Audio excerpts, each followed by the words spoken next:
ఆయన అభిమాని అన్న. ఆయన అభిమాని ఒక తమ్ముడు లాగా మా అన్న బిగ్ బాస్ పోయిండు. సో అన్నం చూడడం కోసం ఓకే, అంటే రైతు బిడ్డ అని జాలితో కాదు కదా. మాట రైతు పుట్టాను నువ్వు తన గేమ్ చూసి నేను తమ్ముడిగా ఫీల్ అయ్యి ఫ్యాన్ అయ్యాను.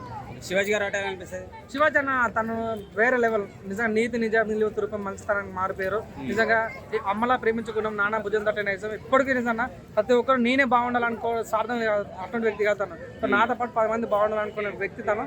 నిజంగా తన సినిమా చూసినప్పుడు నేను తను ఇంత మంచి యాక్టర్ అనుకున్నా. తర్వాత పొలిటికల్లోకి వెళ్ళినప్పుడు మరి ఈయన వేరే లెవెల్ మల్టీ టాలెంట్ పర్సన్ అనుకున్నా.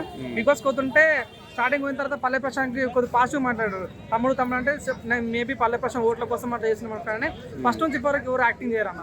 సో నేను అంత జెన్యున్ పర్సన్. నేను ఇప్పుడు బిగ్ బాస్ చరిత్రలో చూడలేదు. అప్పుడు ఇప్పుడు అభిజిత్ని చూసా, మళ్ళీ ఇప్పుడు ఆ ప్లేస్లో మన శివాజీ చూస్తున్నాం. నేను అంత మంచిగా సజెషన్ ఇచ్చే ఆయనకు పల్లె ప్రశాంత్ ఒకసారి ఉల్టా అవుతాడు బాగా. ఉల్టా అన్న తమ్ముడు అంతగా నడుస్తూనే ఉంటాయి అన్న. సో దాన్ని మనం పెద్ద పట్టేసుకోవాల్సిన అవసరం లేదు. కానీ తన మనసులో చాలా ఇప్పుడు నేను కప్పు కొట్టినా కొట్టకపోయినా పల్లె ప్రశాంత్ విన్ కావాలని కోరుకుంటాడు. నిజంగా చెప్తున్నా, నువ్వు లాస్ట్ రోజు అన్న నువ్వు బై ఛాన్స్ శివాజీ గెలిచినా కూడా నువ్వు కప్పు ఎవరికి ఇస్తావు అంటే 100% చెప్తాను, 90% పల్లె ప్రశాంత్ ఇస్తా అంటాడు. సో అట్లాంటి మనస్తత్వం ఉన్న వ్యక్తి శివాజీ. సో అట్లా తను కూడా